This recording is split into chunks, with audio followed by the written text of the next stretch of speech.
Mesdames et messieurs, bonsoir. Bienvenue dans le 20h sur RTI1. Voici les titres. 10 projets de loi ont été adoptés par les députés en séance plénière à l'Assemblée nationale. Il s'agit entre autres de projets de loi relatifs à la profession d'architecte et celui relatif à l'état civil en vue d'une maîtrise et d'une bonne gestion des données d'état civil par les pouvoirs publics. Dans moins de 24 mois, les localités de Bouna et de Zouan-Huyen vont accueillir leur premier centre de formation professionnelle de l'agriculture, de l'élevage et de la pêche. Le coût du projet, 10 milliards de francs CFA. Une rencontre vient de se tenir pour valider l'étude effectuée par l'Institut national de formation professionnelle agricole.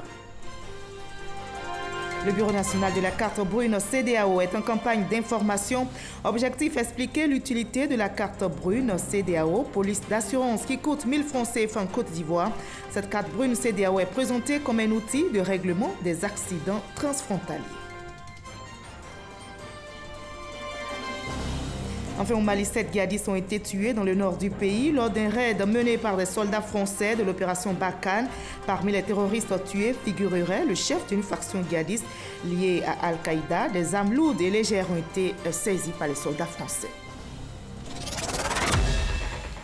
Soyez les bienvenus sur RTI1.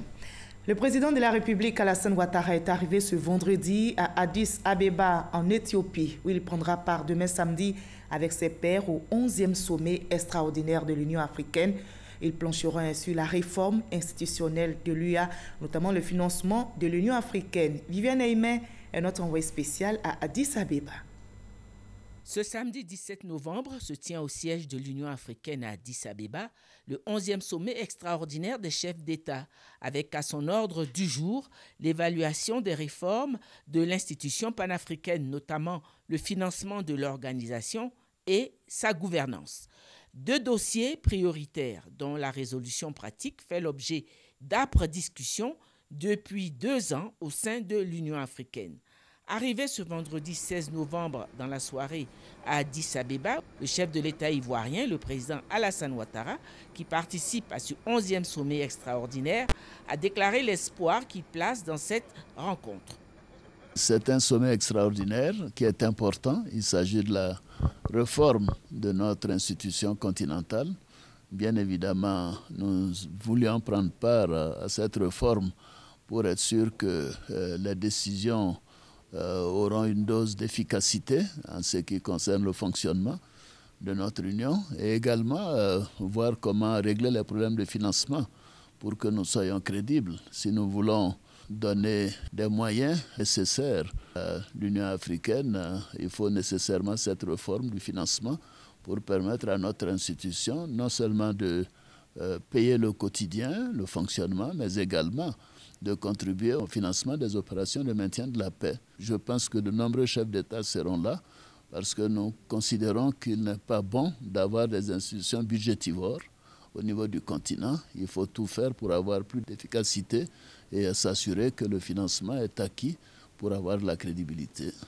Les yeux restent donc tournés sur ce sommet extraordinaire avec l'espoir que la fumée blanche sortira. Sur place ici à Abidjan, à l'Assemblée nationale, les députés ivoiriens réunis en séance plénière ont adopté 10 projets de loi cette semaine. Il s'agit entre autres de projets relatifs à la profession d'architecte, celui portant répression du terrorisme et de projets relatifs à l'état civil, ou plus simplement de projets de loi instituant une procédure spéciale de déclaration de naissance, de rétablissement d'identité, de transcription d'actes de naissance. Konaté Moussa. À cette séance plénière, 10 projets de loi sur la table des députés. Il s'agit entre autres du projet de loi relatif à l'état civil et le projet de loi portant ratification de l'ordonnance fixant les limites de la forêt d'Anguédédou. Après plus de 4 heures de débat, ces textes de loi sont adoptés malgré des points de divergence. Point de divergence, c'est la question de la ratification des ordonnances qui sont prises par le président de la République. J'ai levé la réserve pour une raison très simple, c'est que nous nous retrouvons quand même en face de situations particulières lorsque nous parlons d'engagements internationaux qui sont pris. Et donc par rapport à cela, des collègues ont demandé à ce que cette réserve-là soit levée de façon à ce que les ordonnances en question soient ratifiées. Tout a été adopté. Naturellement, on ne peut pas voir les choses dans le même sens, ce qui est normal, mais nous avons tous compris qu'au-delà de tout, ce qu'il fallait défendre, c'est l'intérêt de la nation. Et donc nous avons fait droit à tous ces textes, de sorte que le peuple de Côte d'Ivoire soit plus à l'aise, de sorte que les textes de la Côte d'Ivoire soient en conformité avec les règles internationales. Parce qu'au fond, c'est de cela qu'il s'agissait. La présente séance a été présidée par le vice-président de l'Assemblée nationale, Netro Tagbo René. 185 députés sur 250 ont pris part aux travaux. Le cabinet du Premier ministre ivoirien s'active de son côté pour permettre aux localités de Bouna et de Zouanyen d'accueillir le premier centre de formation professionnelle de l'agriculture, de l'élevage et de la pêche, et ce dans moins de 24 mois. Les préparatifs s'accélèrent donc pour l'ouverture de ces centres. Une rencontre vient justement de se tenir avec l'Institut national de formation professionnelle agricole. Marine Cognan, cher Kony. 101 métiers, 120 compétences et 629 profits significatifs dans les secteurs de l'élevage, l'agriculture, la foresterie rurale et l'environnement, la pisciculture, la pêche et l'agrotransformation. C'est ce qui ressort de l'étude sectorielle lancée par l'Institut national de formation professionnelle agricole, UNFPA, dans le cadre du projet de construction des 2 centres professionnels à Bouna et Zouanyen. La formation agricole a longtemps été consacrée à la formation des encadreurs. Parce que la population active étant analphabète, il a fallu effectivement former des gens pour encadrer cette masse de population. Aujourd'hui, il faut changer de paradigme. Il s'agit maintenant de former des techniciens, sinon des exploitants agricoles. Ces 2 centres professionnels agricoles vont accueillir près de 500 pensionnaires dès son ouverture prévue en 2019. Le projet a démarré. Il y a une phase d'étude qui prend certainement du temps, mais la phase de réalisation également est en cours. Je peux vous annoncer déjà qu'à compter de décembre 2018, avec l'accord de l'autorité, on pourra lancer effectivement des travaux de réalisation des infrastructures au niveau de Bouna. Les programmes vont être basés de façon à ce que les étudiants qui sortiront du lycée Bouna soient opérationnels tout de suite en sortant de l'école. Ce projet est une initiative de l'État de Côte d'Ivoire avec l'appui financier de la Banque islamique de développement sur un coût global de 10 milliards de francs CFA. Comment construire un écosystème de start-up créatrices de richesses et de revenus pour développer l'Afrique? La question est au cœur de la 3e édition du Forum économique des start-up, des incubateurs et des investisseurs d'Afrique qui se tient donc à Abidjan. Environ 250 start-up d'Afrique y participent. L'objectif est clair, mettre en lumière des projets innovants en vue d'accompagner les concepteurs et leur faciliter l'accès au financement. Nadia Ega, Jean-Luc Bango pour le reportage. Proposer des solutions pour une Afrique qui gagne. Voici qui a conduit ces startups à prendre part à la 3e édition de l'African Startup Forum. Nous avons mis en place notre pâte d'argile qu'on appelle Emboto, qui est 100% naturel, sans conservateur, sans stabilisateur, mais aussi et surtout est certifié sans aflatoxine. On a réfléchi comme ça. Comment réutiliser ces plastiques-là, ces bidons plastiques qu'on jette, ces ampoules économiques grillées qu'on met dans la nature, on les récupère et on compose une ampoule que les clients peuvent réutiliser à très basse consommation. Les parents africains, nos ancêtres se soignaient par les plantes. Là, nous avons proposé la médecine traditionnelle que nous avons fait sous forme de gélules, la modernité. Environ 250 startups d'une quinzaine de secteurs d'activité réunis pour cet événement. Des expositions ventes, des partages d'expériences, des panels thématiques et un concours d'innovation récompensant 20 lauréats animeront ces 5 jours de forum. L'une des clés du développement de l'Afrique et de la réussite de l'Afrique, c'est par les startups. Et nous pensons que nous devons en tout cas nous battre pour que l'écosystème des startups en Afrique puisse être encore plus fort, puisse être encore plus développé pour permettre justement de régler ces questions qui minent nos économies. Rappelant les défis liés aux startups, le ministre de la Promotion de la Jeunesse, de l'Emploi des Jeunes et du Service civique a appelé à soutenir et promouvoir l'entrepreneuriat des jeunes. Face au dévouement et à la volonté de notre jeunesse, nous devons faire preuve de plus d'audace et considérer plutôt ces obstacles comme des opportunités afin d'offrir des solutions efficaces pour la promotion de l'innovation et de la technologie. L'entrepreneuriat des jeunes en Afrique et le développement des start-up contribuent à n'en point douter à la création d'emplois et à la croissance du continent. En 2017, Les levées de fonds pour les startups financées en Afrique ont atteint 327 milliards 500 millions de francs CFA contre 13 100 milliards en Europe. Autre question dans ce 20h, la carte brune CEDEAO est-elle un outil de règlement des accidents transfrontaliers? La réponse est oui, selon le Bureau national de la carte brune CEDEAO qui vient de sillonner plusieurs régions pour former des gendarmes et des policiers chargés des constats aux procès-verbaux d'accidents de la circulation. Le bureau a expliqué l'utilité de la carte brune police d'assurance qui coûte 1000 francs CFA en Côte d'Ivoire. Francis Boifou.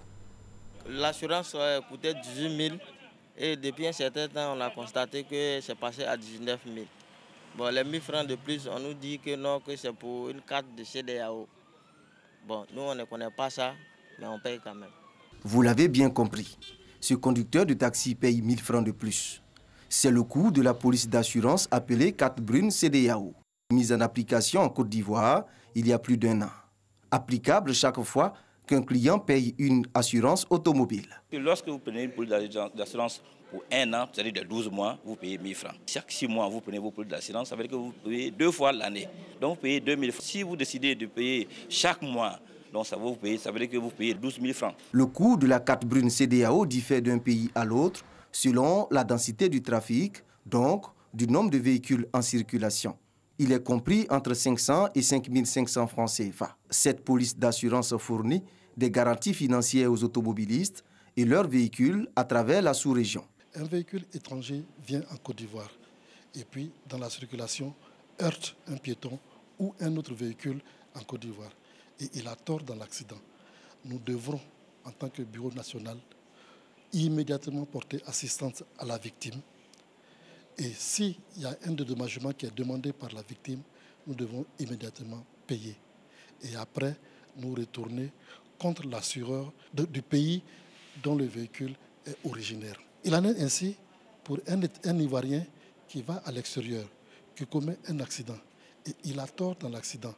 Le bureau national de ce pays a mandat du bureau national ivoirien systématiquement de prendre cet Ivoirien en charge pour les formalités policières, le laisser circuler après les formations policières.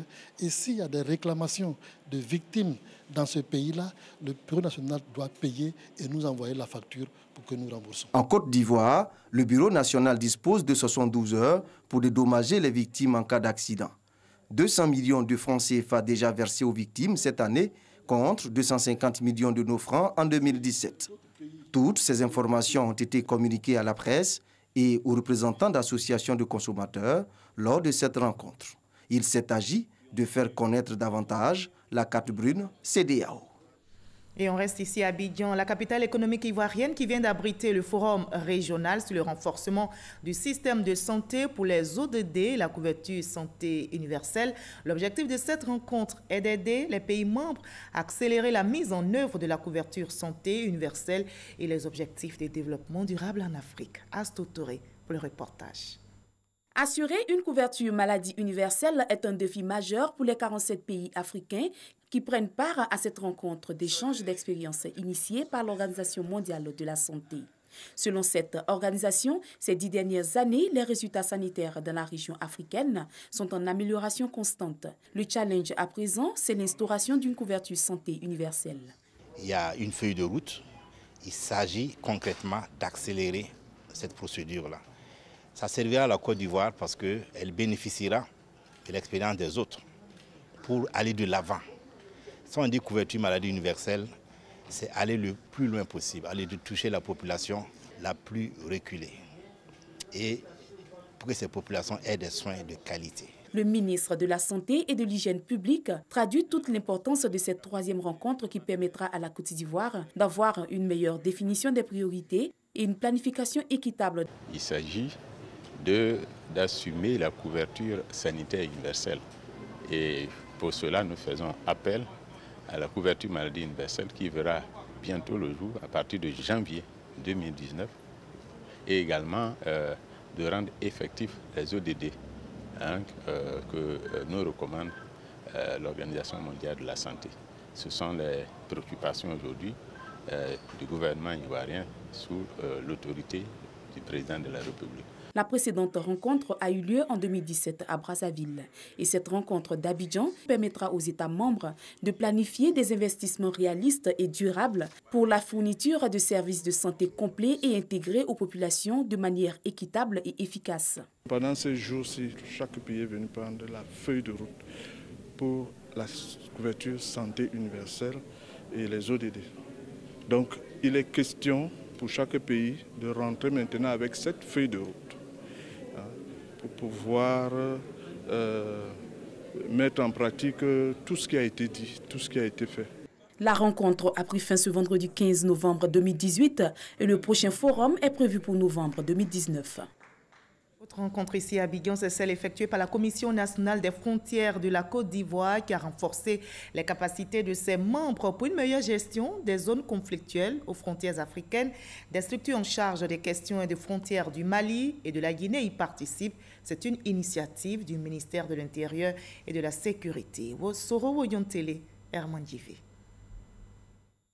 Des membres de la Commission nationale des frontières de la Côte d'Ivoire, réunis l'instant d'un atelier en vue de leur donner les outils nécessaires pour gérer au mieux la transformation des frontières africaines.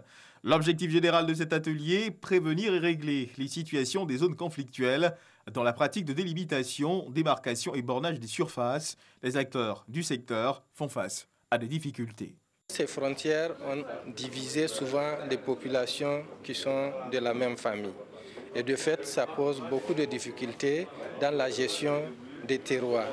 Ce que nous faisons, c'est d'abord la sensibilisation de ces populations-là pour savoir que les frontières qui sont faites uniquement pour des buts administratifs. Ce n'est pas pour les diviser.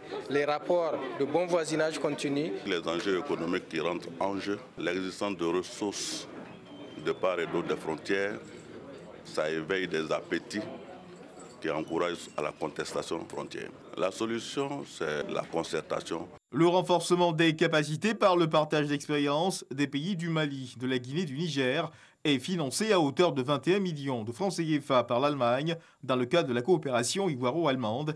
La Commission nationale des frontières de la Côte d'Ivoire, créée en 2017, travaille à une meilleure circulation des personnes et des biens.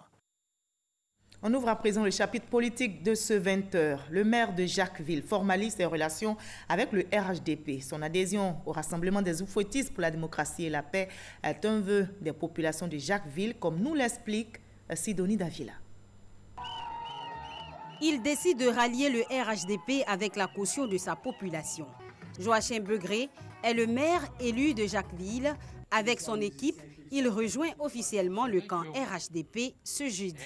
Les populations de sa commune ont souhaité ce ralliement pour plusieurs raisons, mais la principale est le développement. Où se trouve le pouvoir? Quand on a gagné, c'est avec eux que vous deviez chercher ce qui doit venir développer notre commune. Nous sommes pour la paix, nous sommes pour la cohésion, parce que si tu n'as pas pu poser notre problème, qui t'écoutera? Qui entendra? Et pour qu'on t'écoute, il faut que tu puisses approcher les gens. Chaque année, c'est un budget de 148 millions de francs CFA que la commune de Jacquesville reçoit pour 77 millions de francs CFA de charges. Pour le maire, l'appui du gouvernement est plus que nécessaire pour permettre à Jacquesville d'avoir sa part de développement. Aujourd'hui, je ne suis pas maire pour moi-même. Je suis maire pour des populations qui m'ont choisi. Les populations me font une recommandation. Cette recommandation ne va pas à l'encontre de mes convictions aujourd'hui. Et donc, c'est tout à fait à l'aise que je fais cette démarche pour aller chercher le développement. À ses côtés, le secrétaire d'État Emmanuel Essis, venu lui apporter son soutien en tant que cadre de la région des Grands Ponts et représentant du Premier ministre. Au nom du Premier ministre, je ne pourrais que lui transmettre à Joachim les félicitations, les encouragements, la fraternité de son excellence Monsieur le Premier ministre qui se réjouit de ce courage politique qu'il a eu. Bonne arrivée au RHDP. Parti en indépendant lors des élections locales, Joachim Begré est le maire élu de Jacquesville. Son adhésion au RHDP a été également encouragée par les jeunes et les femmes de sa commune. Le bitumage des voiries de Jacquesville est l'une des priorités pour le second mandat de Joachim Begré.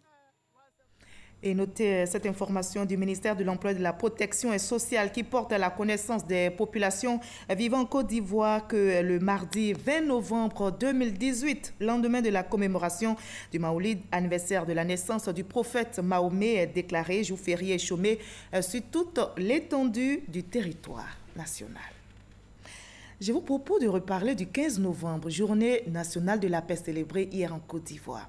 L'Institut africain de développement et de stratégie était au rendez-vous de cette fête de la paix. L'Institut a organisé un déjeuner débat sur la paix et la démocratie. Les participants ont fait des propositions pour une paix durable. Olivier Iriebi à Boussanogo pour le reportage.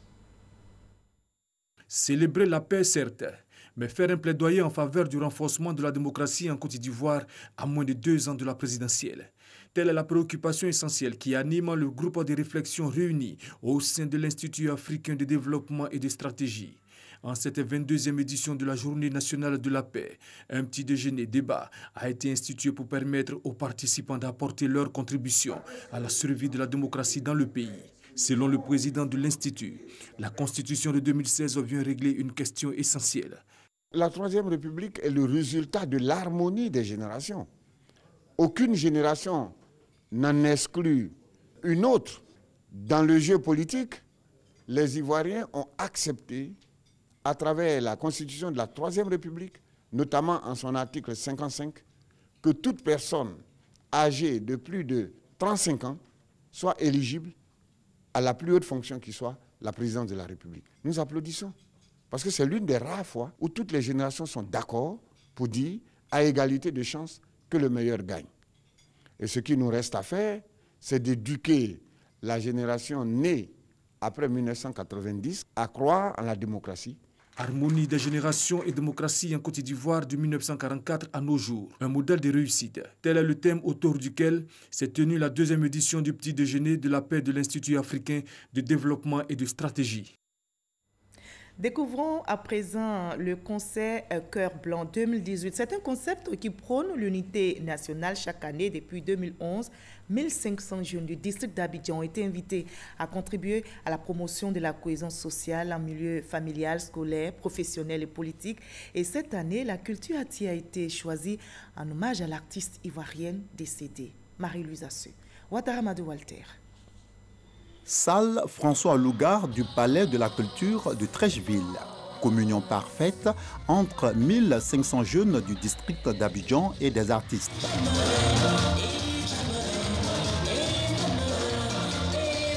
Le concert Cœur Blanc mobilise.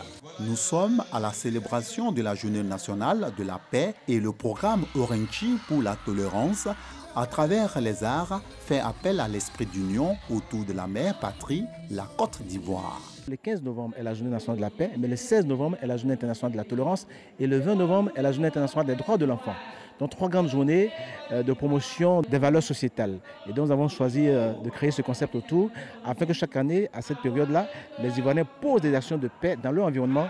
Ce concert est l'une des activités phares de la semaine du Cœur Blanc. Une semaine de promotion de la cohésion sociale en milieu familial, scolaire, professionnel et politique. Autour de la Journée nationale de la paix et de la Journée nationale de la tolérance. Plusieurs messages d'exhortation à la paix. Développer une culture de la paix, c'est se comporter de façon pacifique, non violente tous les jours de la vie. La culture de la paix suppose la tolérance, ne pas imposer ses sentiments, ses croyances et ses pensées à l'autre. Nous appelons les jeunes, et particulièrement les élèves et étudiants, à refuser toute manipulation et à ne se concentrer que sur leurs études en vue d'assurer la sérénité de leur avenir. Chaque édition, un terroir est mis en exergue. Cette année, la culture Ati a été choisie en hommage à Marie-Louise Assou, une des chevilles ouvrières du programme de tolérance Tolérare Programme. Après le concert Cœur Blanc, passons maintenant à la deuxième édition du Carnaval du peuple Tagbana qui a ouvert ses portes hier jeudi à Niakara. Carnaval KA est une plateforme de retrouvailles qui vise à fédérer les énergies pour booster le développement socio-culturel et touristique du peuple Tagbana. Soro Corona. Abba Carnaval fait son entrée au stade Lano Bamba. Une entrée signe de bénédiction et d'ouverture de la deuxième édition du Carnaval KA de Niakara. Venu des départements et sous-préfectures de Katiola et Niakara, le peuple Tagbana veut valoriser son riche patrimoine culturel. Visite des sites touristiques, prestation des danses traditionnelles, expositions-ventes, découverte de l'artisanat et de la gastronomie du pays Tagbana sont au menu de la deuxième édition du Carnaval KA de Niakara. Il y aura une foire commerciale et gastronomique. Et cela, c'est pour permettre de booster le tissu industriel grâce à la promotion de la culture, grâce à la créativité, grâce au talent des artistes. Population et visiteurs saluent la tenue de ce carnaval qui se positionne comme un rendez-vous annuel pour la promotion du patrimoine culturel tagbana. Notre tradition, c'est aujourd'hui beaucoup s'imprègne aujourd'hui. Il y a beaucoup de choses cachées. Tout ce qui est caché va ressortir. Nous sommes venus aider nos alliés, les Tagbana, à présenter leur culture, à dire comment est-ce qu'ils lisent le monde et comment cela peut contribuer au développement de la nation. Nous allons pratiquement travailler là-dessus, permettre à ceux qui ont des qualités, qui ont des dons en la culture, de pouvoir exploiter cela pour qu'ils puissent vivre de leur art. Pendant 4 jours, près de 50 000 visiteurs vont découvrir le patrimoine matériel et immatériel tagbana. Cette deuxième édition du Carnaval KA va également promouvoir le pagne traditionnel. Le projet pilote de classement des établissements hôteliers de tourisme Côte d'Ivoire vient d'être lancé à Assini. Des agents du ministère du Tourisme vont visiter pendant 2 mois 150 établissements. 125 réceptifs seront classés au terme de cette phase pilote qui va coûter 50 millions de francs CFA. Patricia Omouetia. La catégorie d'étoiles d'un hôtel témoigne de la qualité de ses offres. Mais que signifient ces étoiles et qui décide du nombre d'étoiles qu'un hôtel mérite? La houlette, donc le ministère de Fofana, cela a été une nécessité donc, de reprendre le classement des hôtels. Donc c'est lui qui a donné instruction, M. le ministre du Tourisme et des Loisirs, pour qu'enfin on puisse reprendre le classement des hôtels. En Côte d'Ivoire, la classification est gérée par la Direction des produits des normes de classement des hôtels. Le projet pilote du classement des réceptifs hôteliers, d'un coût de 50 millions de francs CFA, va couvrir les localités d'Abidjan, d'Aboisseau, d'Assini, d'Adiaké, de Bonois, de Grand Bassam, de Grand Laou, de Jacquesville et de Dabou. La phase pilote a déjà démarré avec 72 agents assermentés du ministère du Tourisme. Ils vont sillonner 2 mois durant 150 établissements ciblés. Au thème de cette phase pilote, 125 seront classés. Un hôtel de 3 ou 4 étoiles correspond à une superficie d'abord au niveau de la chambre, correspond à un choix de matériaux que le promoteur absolument doit faire, correspond aussi à des équipements, correspond aussi à du mobilier. Par exemple, le mobilier que vous allez mettre dans un 4 ou 5 étoiles n'est pas le même mobilier que vous allez mettre dans un 2 ou 3 étoiles. La Côte d'Ivoire compte aujourd'hui 2384 réceptifs hôteliers selon les données du ministère. Pour le représentant du ministre du Tourisme, le système précédent prenait en compte une trentaine de critères relatifs à l'équipement. Le nouveau référentiel en prévoit 240 relatifs aux équipements et services, à l'accessibilité des personnes handicapées et au développement durable. Certains se sont donnés 2 étoiles, 3 étoiles, mais est-ce que le mobilier correspond? Est-ce que les services correspondent? Aujourd'hui, on veut amener nos opérateurs à être plus professionnels, à ne pas venir de l'activité touristique et des loisirs parce qu'ils ont échoué partout ailleurs. Absoudre le taux de chômage et diminuer pour donner du travail à nos jeunes frères pour leur donner certaines qualifications. Les critères sont affectés d'un nombre de points selon qu'ils sont obligatoires ou à la carte. Pour obtenir le classement dans une catégorie, l'hôtel doit obtenir un minimum de points, addition des points obligatoires et à la carte. Le tableau de classement est révisé tous les 5 ans. À l'étranger au Mali, 7 djihadistes ont été tués dans le nord du pays lors d'un raid mené par des soldats français de l'opération Barkhane. Parmi les terroristes tués figurerait le chef d'une faction djihadiste liée à Al-Qaïda. L'opération a permis de saisir des armes lourdes et légères ainsi que des composants servant à la fabrication d'engins explosifs. Je vous propose le reste de l'actualité à l'étranger au pas de course. Nous allons faire un tour aux États-Unis, en Grande-Bretagne et en RD Congo.